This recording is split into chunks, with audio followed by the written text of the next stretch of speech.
به کانال خوش اومدیم. امروز میخوایم یاد بگیریم که چطور کاور درست کنیم. ببینید کاور حرفه‌ای باشه ساده باشه مهم نیست که، اما اگه کاوری داشته باشه که ما بتونیم اونو مثلا اونو تو اول ویدیو بذاریم، اونم خوب باشه، دیگران بفهمم که ما داریم چی کار میکنیم. فقط اینه، بریم برای آموزش. وقت زیاد تلف نمیدم. وارد اینشات میشین. میخوایم با اینشات کنیم اینا رو. شما اول وارد عکس میشین. اینجا عکس رو کلیک میکنین، جدید رو میزنین و بعد میتونین هر ایموجی که میخوان از اینجا بردارین. من هرچی کدومشو که بخوام میتونم بردارم.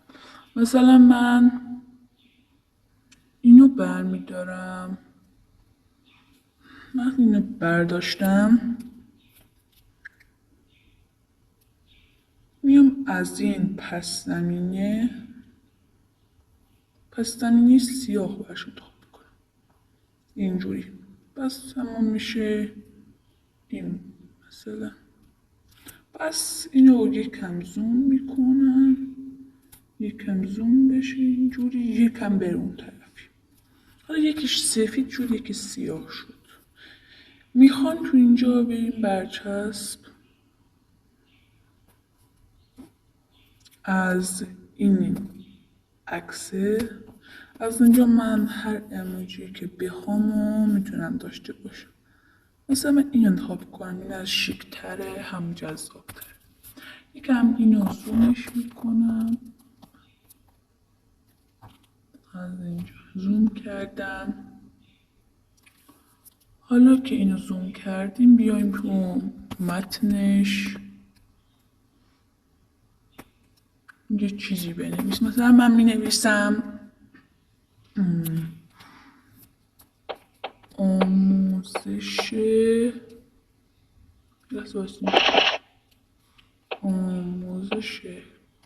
کاور با اینشات. آموزش کاور با اینشات. اینو تو اینجا اپش میکنم، آموزش کاور با اینشات، و اینجا می نویسم تو متنش. میام از این بک‌گراند اما از اینو سفید میکنم. میام از اینجا دسته بندی شماره 1 پارت 2 یوتیوب. این زدم، این چون اینجوریه. میایم یکم این زوم میکنیم و یکمش کوچیک هم نویسه تو اینجا. حالا میایم از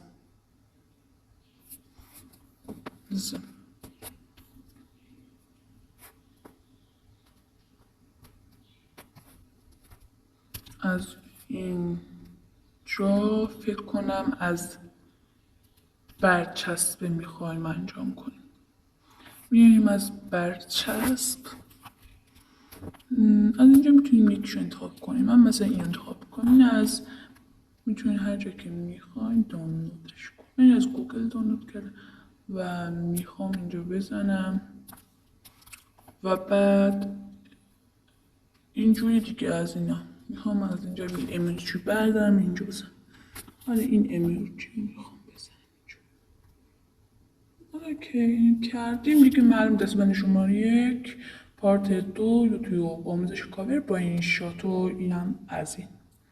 خداحافظ تا ویدیو بعد. اما یادتون نره پیجم سابسکرایب کنی، ویدیوها رو براتون میذارم. من به شما بگم که ویدیوها رو چند وقته میذارم، ساعت هیچی 10 ویدیوها رو آپلود میکنم. خداحافظ تا ویدیو بعد.